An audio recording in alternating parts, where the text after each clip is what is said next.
There was a highway robber, a thief, very famous at his time. He was in love with one girl, and he had the habit of sneaking into her house some way and watching her, observing her for some time. And in night, he would go and attack caravans, Hajj caravans, travelers, and he would strip them of their property and their wealth and their belongings. He was notorious to the extent that a lot of the caravans most of the time would change route to avoid that area. One night he climbs up the wall of the house of that girl that he loves, and he sneaks into the house, and as he was making his way into the house, someone was praying Qiyam al-Layl. Someone was standing before Allah subhanahu wa ta'ala and praying at night alone, reciting the words of Allah subhanahu wa ta'ala, أَلَمْ يَأْنِ لِلَّذِينَ آمَنُوا أَن تَخْشَعَ قُلُوبُهُمْ لِذِكْرِ اللَّهِ. Hasn't the time come yet for the believers that their hearts pay heed and feel humility to the words of Allah? Hasn't that time come yet? And the words shook him and grabbed his heart, and he was moved deep inside. It hit a chord.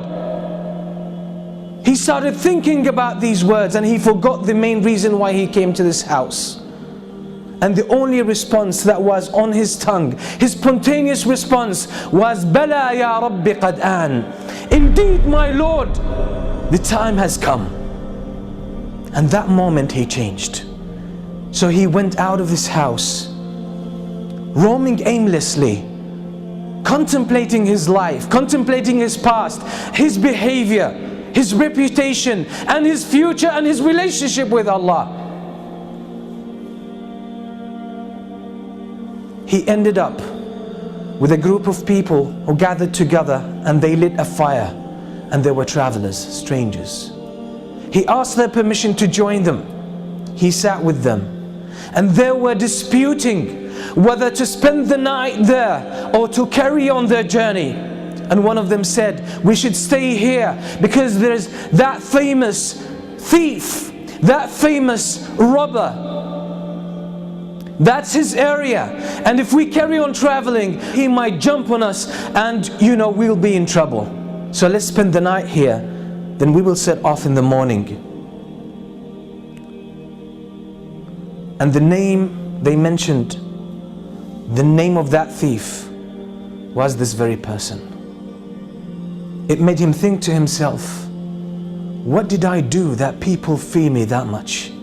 What kind of curse I have become to humans, to humanity, that people don't even feel safe about their lives and about their property because of me.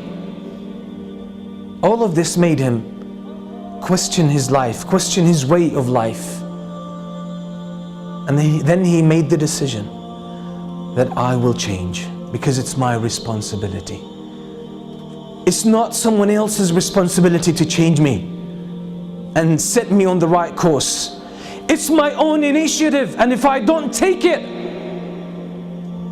it might never happen, and I will face the consequences on the day of judgment. And that's exactly what he did, and he became one of the famous scholars, one of the famous worshippers in the history of Islam, and that's Al-Fudayl ibn Iyad. That's the story of Al-Fudayl ibn Iyad. Until today, the books that talk about our relationship with Allah subhanahu wa ta'ala, how to purify ourselves, how to become better Muslims, better believers, have dozens of his beautiful statements full of wisdom, who was one day a thief, famous one. What does that tell us?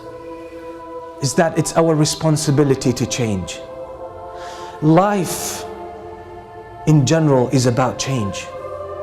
The whole story of life is a game of change. You will never be the same person next year. You'll be different.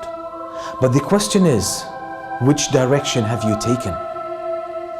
That's what Imam Shafi'i used to say. There's no standstill in this world. There's no standstill in this life. You can't stay who you are.